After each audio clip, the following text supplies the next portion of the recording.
एक सेठ जी थे। भगवान कृष्ण जी के परम भक्त थे।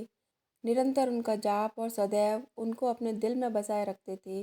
वो रोज़ स्वादिष्ट पकवान बनाकर कृष्ण जी के मंदिर में जाते थे अपने कान्हा जी को भोग लगाने। घर से तो सेठ जी निकलते, पर रास्ते में ही उन्हें नींद आ जाती और उनके द्वारा बनाए हुए पकवान चोरी हो जाते। सेठ जी बहुत दुखी होते और कान्हा जी से शिकायत करते हुए कहते, हे राधे, हे मेरे कृष्ण, ऐसा क्यों होता है? मैं आपको भोग क्यों नहीं लगा पाता हूँ? कान्हा जी सेठ जी को कहते, हे वत्स, दाने दाने पे लिखा है खाने वाले का नाम, वो मेरे नसीब में नहीं है, इसलिए मुझ तक नहीं पहुँचता।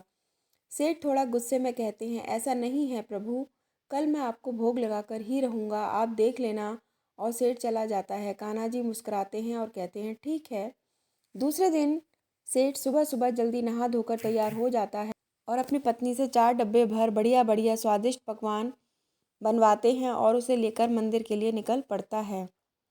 सेठ डिब्बे पकड़कर चलता है और रास्ते भर सोचता है, आज जो भी हो जाए सोऊंगा नहीं, कान्हा को भोग लगाकर रहूंगा। मंदिर के रास्ते में ही उसे एक भूखा बच्चा दिखाई देता है और वो सेठ के पास आकर हाथ फैलाते हुए कुछ देने की गुहार लगाता है।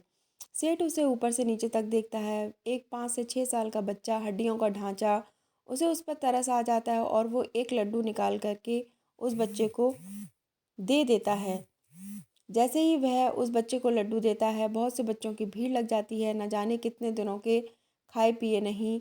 सेठ को उन पर करुणा आ जाती है। सेठ जी सबको पकवान बांटने लगते हैं। देखते ही देखते वो सारे पकवान बांट देते हैं। फिर उसे याद आता है, आज तो मैंने राधे जी, कान्हा जी को भोग लगाने का वादा किया था। सेठ सोचते हैं कि मंदिर पहुंचने से पहले ही मैंने भोग खत्म कर दिया। अधूरा सामान लेकर वह मंदिर पहुंच जाते हैं और कान्हा की मूर्ति के सामने हाथ जोड़े बैठ जाते हैं। कान्हा प्रकट होते हैं और सेठ को चिढ़ाते हुए कहते हैं, लाओ जल्दी लाओ मेरा भोग, मुझे बहुत भूख लगी है, मुझे पकवान खिलाओ। सेठ सारा किस्सा कान्हा को बता देते हैं। कान्हा मुस्कुराते हुए कहते हैं, मैंने तुमसे कहा था ना, दाने दाने पर लिखा है खाने वाले का नाम, जिसका नाम था उसने खा लिया, तुम क्यों व्यर्थ चिंता करते हो?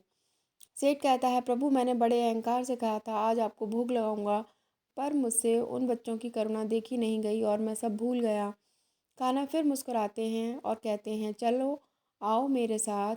और सेठ को उन बच्चों के पास ले जाते हैं जहाँ सेठ ने उन्हें खाना खिलाया था और सेठ से कहते हैं, ज़रा देखो कुछ नज़र आ रहा है। सेठ की आंखों से आंसुओं का सैलाब बहने लगता है। स्वयं बांके बिहारी लाल उन भूखे बच्चों के बीच में खाने के लिए लड़ते नजर आते हैं।